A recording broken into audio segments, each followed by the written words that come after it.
NCP नेता DP Tripathi ने राहुल पर निशाना साधते हुए कहा है कि इसमें कोई शक नहीं कि मोदी के पास राहुल गांधी से ज्यादा प्रशासनिक अनुभव है और वो 3 बार से गुजरात के मुख्यमंत्री हैं। हमारी पार्टी चुनाव के बाद के गठबंधन में विश्वास नहीं करती। हम प्री पोल गठबंधन में विश्वास करते हैं। हम अन्य दलों में भी संपर्क में हैं। तो इस वक्त की बड़ी खबर आपको बता रहा हूं। एनसीपी नेता डीपी त्रिपाठी ने यह कहा है। डीपी त्रिपाठी ने राहुल गांधी पर निशाना साधते हुए कहा कि इसमें कोई शक नहीं कि मोदी के पास राहुल गांधी से ज्यादा प्रशासनिक अनुभव है। वो 3 बार से गुजरात के मुख्यमंत्री। हमारी पार्टी चुनाव के बाद के गठबंधन में विश्वास नहीं करती। हम प्री पोल गठबंधन में विश्वास करते हैं। हम अन्य दलों से भी संपर्क में हैं। एनसीपी नेता डीपी त्रिपाठी का यह बयान।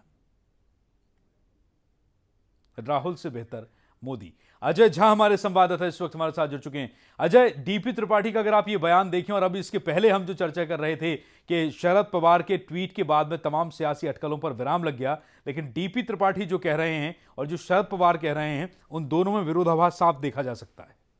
देखिए, सबसे पहले तो मैं आपको ये बताऊं कि जो कुछ डीपी त्रिपाठी ने कहा है उसको लेके खुद उनकी पार्टी के अंदर और पार्टी के जो अध्यक्ष है, राष्ट्रीय अध्यक्ष शरद पवार, काफी नाराज बताए जा रहे हैं। जो सूत्रों के हिसाब से जानकारी मिल रही है, डीपी त्रिपाठी को राष्ट्रीय प्रवक्ता के पद से हटा दिया गया है।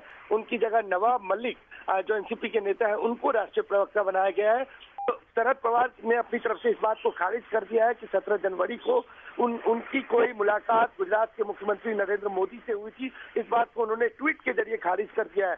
लेकिन हाल के दिनों में जिस तरह से एनसीपी के तमाम नेता बयान देते रहे, चाहे वो प्रफुल्ल पटेल ने जिस तरह से कहा कि मोदी को अदालत से क्लीन चिट मिल चुकी है और अब ये पूरा मामला खत्म हो जाना चाहिए, या आज जो जिस तरह से डीपी त्रिपाठी ने कहा कि मोदी के पास राहुल गांधी से ज्यादा प्रशासनिक अनुभव है, ये तमाम ऐसे बयान है जिससे लगता है कि एनसीपी का झुकाव कहीं मोदी के पक्ष में तो नहीं है। लेकिन आज जिस तरह से शरद पवार ने अपनी तरफ से साफ किया कि उनकी कोई मुलाकात नहीं हुई नरेंद्र मोदी से, और जिस तरह से ये जानकारी मिल रही है कि डीपी त्रिपाठी को, जो राष्ट्रीय प्रवक्ता अब तक थे एनसीपी के, उनको उनके पद से हटा दिया गया है। इस पूरे मामले को एनसीपी और खुद शरद पवार ज्यादा तूल नहीं देना चाहते हैं।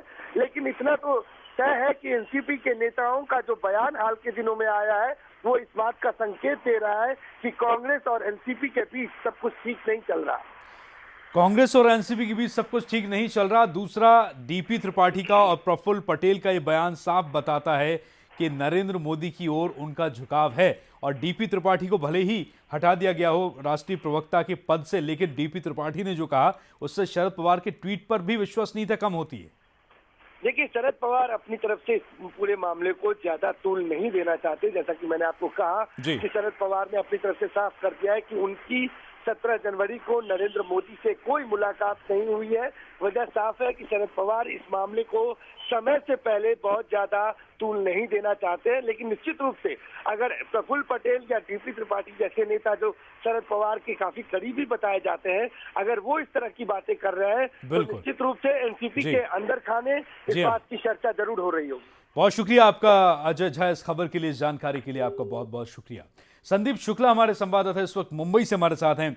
संदीप, यहां दिल्ली में जो राजनीतिक कयासबाजी का दौर चल रहा है, भले ही शरद पवार ने ट्वीट कर दिया हो, लेकिन डीपी त्रिपाठी का बयान, प्रफुल्ल पटेल का बयान, डीपी त्रिपाठी को उसके बाद राष्ट्रीय प्रवक्ता के पद से हटाया जाना, लेकिन इस सबको लेकर महाराष्ट्र की राजनीति में इस वक्त क्या हलचल है? देखिए, महाराष्ट्र की राजनीति में सबसे बड़ी हलचल जो देखी जा रही है, आज सामना के जरिए उद्धव ठाकरे ने जिस तरह से शरद पवार और मोदी के नजदीकियों का बखान किया है। आज उद्धव ठाकरे ने कहा है कि शरद पवार जिस तरह से मोदी की तरफ झुक रहे हैं, उससे एक बात साफ है कि उन्हें राहुल गांधी जो है या उनका नेतृत्व पसंद नहीं है, और अब उनको लगता है कि ऐसे में अब अगर कांग्रेस की सत्ता नहीं आती तो बिना सत्ता के कैसे रहेंगे। इसलिए उनका जो झुकाव है मोदी की ओर है, और मोदी की तरफ से उनके झुकाव के चलते जो है वो मान के चल रहे हैं कि उन्हें आने वाले दिनों में मोदी के साथ समझौते की स्थिति में आना पड़ेगा। तो निश्चित तौर पर एक तरह से कहा जाए कि राजनीतिक बहस जरूर छिड़ गई है। बिल्कुल।